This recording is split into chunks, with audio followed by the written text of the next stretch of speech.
In today's sidewalk session, we're practicing skids.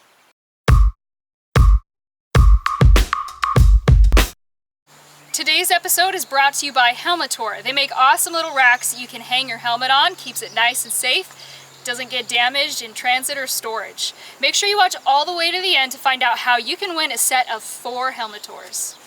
Now, skidding isn't something you should be doing on somebody's lawn or even on our trails. It gives mountain bikers a bad name and it causes trail erosion. It creates ruts and displaces dirt that we want to have in the trail to create a nice riding surface. If you're skidding on the trail a lot, it's a sign that you're not very good at braking and you need to practice that a bit. But that's a whole other conversation for a whole other day. Now, even though skidding isn't something that we want to intentionally do on our mountain bike trails, sometimes due to difficult conditions or unfamiliarity with the trail, you might find yourself in a situation where you lose traction, especially coming around a turn. So learning to control and balance yourself through a skid is still a handy skill to have. Now, skidding can not only damage the surface that you're skidding on, but it's also really damaging to your tires. You leave a lot of tread behind when you practice this on pavement. So I'm going to create a little skidding device to help save my tires today on the pavement. This is just a cheap binder that I found at a dollar store. I'm going to cut these off and I'll pretty much have 2 of them. You might also be able to use one of those flexi cutting boards or some other kind of thin plastic that doesn't have a lip. But I'm going to try and use this and try to land on that for my skids so that I don't destroy my tire. I've used cardboard before. I have no idea how long these are going to last, how much skidding I'll get on them, but I've got 2 of them, so that's good. Sidewalk sessions are challenges rather than comprehensive tutorials, but as usual, I'll give you a few helpful tips if you're just getting started. I'm coming in at a moderate speed, and when my rear tire is on the skidding device, I grab a bunch of rear brake, dragging my skidding device forward with the tire. Now, I love me some front brake, but it's not needed here. In fact, it could get in the way. So, if you find yourself reaching for the front brake instinctively, try taking your finger off it. It's already starting to get a few holes.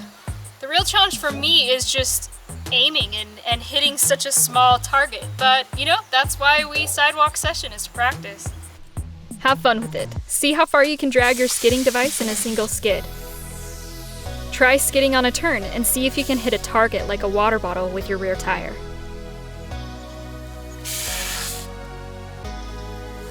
Let's try taking it to the dirt. So this is a dirt lot behind the park. Someone's built some dirt jumps. I don't want to skid on those, obviously, because people have taken time to build those. But there's a lot of just kind of scrappy dirt where you can tell people have been horsing around out here. So yeah, let's see if we can find some place to play. To turn on a skid, I begin that turn, quickly grab the rear brake, and allow the tail end to swing around. If you're skidding on turns, make sure that you practice both sides. As I got more comfortable, I started grabbing my rear brake more aggressively, and I started leaning my bike to the inside of the turn more. Another thing that gave me a boost of confidence while I was learning was taking my foot from the inside of the turn off the pedal just before beginning my turn. That gave me a little more confidence to really lean my bike. Big thanks to Helmetor for offering 4 Helmetors for the giveaway for this sidewalk session. They believe in Dusty Buddy, and I'm really excited to give away some of these products. So this is a Helmetor. It's a great way to store your helmet so that it doesn't get damaged. If you watch Seth's Bike Hacks or Sid and Mackie, you may have seen these before. It's super easy to use these. I'm going to hook it on this vent.